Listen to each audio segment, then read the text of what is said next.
All right, let's jump right in. We're going to talk about machine learning today, maybe one of the most important technologies out there right now. And to really get our heads around it, we're going straight to the source.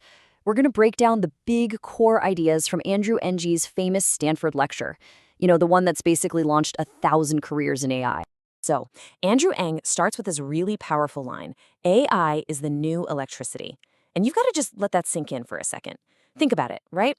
A century ago, electricity came along and completely flipped every single industry on its head. He's saying that's exactly what's happening with AI right now. This isn't just about a new app on your phone, not at all. It's way bigger. It's like we're building a whole new power grid that's going to feel, well, pretty much everything. And look, this isn't some sci-fi in the future kind of thing. It is happening as we speak. I mean, just look at healthcare. Right now, machine learning is being used to look at medical images, and it can spot diseases with, get this, superhuman accuracy. Or, okay, how about transportation? The whole concept of what it means to drive is being completely rewritten by self-driving cars.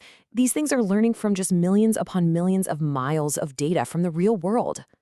And it's not just the flashy, high-tech stuff either. We're talking about really traditional industries like manufacturing. They're getting a total makeover. They're using ML to make their supply chains way more efficient and even to predict when a machine is about to break down before it actually happens. So yeah, that new electricity he was talking about, it's definitely flowing. Okay, so we've seen the impact. It's huge. But let's get down to it. What is this stuff, really? What's the magic behind learning without being programmed? Well, the classic definition actually goes way back, all the way to 1959. A guy named Arthur Samuel, a real pioneer, came up with it. He made a program that played checkers. But here's the kicker. He set it up to play against itself, over and over and over again. And eventually, the program got so good, it learned to play better than he could. Now, that was a mind-blowing moment. It was proof that a computer could actually learn something its creator didn't explicitly teach it. And that right there is the fundamental shift. It's the key difference. With traditional programming, you're like a chef. You have to write a super detailed recipe for the computer, right? Rule after rule for every possible situation. But with machine learning, it's totally different.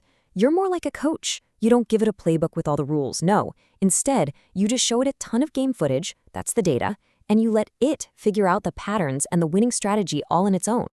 All right, so let's get into the nitty-gritty. The absolute workhorse of machine learning, the one you see everywhere, is called supervised learning.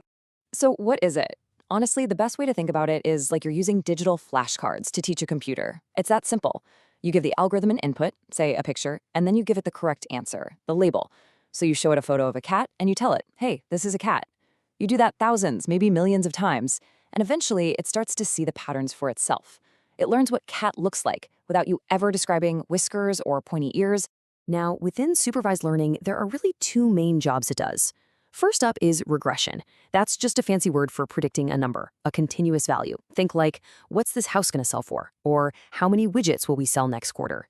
The other flavor is classification. This one is about putting things into buckets or categories.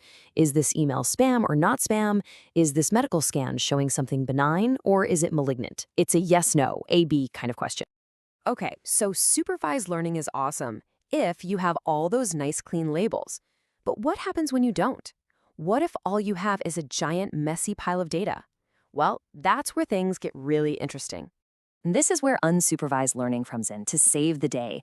Think of it like a data detective. You literally just hand it a mountain of data with 0 labels, 0 correct answers, and you just say, go find something interesting. And it does. It starts finding hidden patterns and structures, all on its own. A classic example is Google News. How does it know to group all those different articles about the exact same event together? That's unsupervised learning.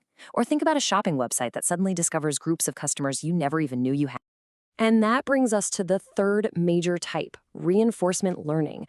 Now, this one is really cool, and Andrew Ng has this perfect analogy for it that just clicks for everybody.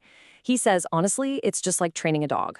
So how does that work? Well, it's all about trial and error, just a simple loop. You have an agent, that's our model, our digital dog. It takes an action in its world. Maybe a robot tries to take a step.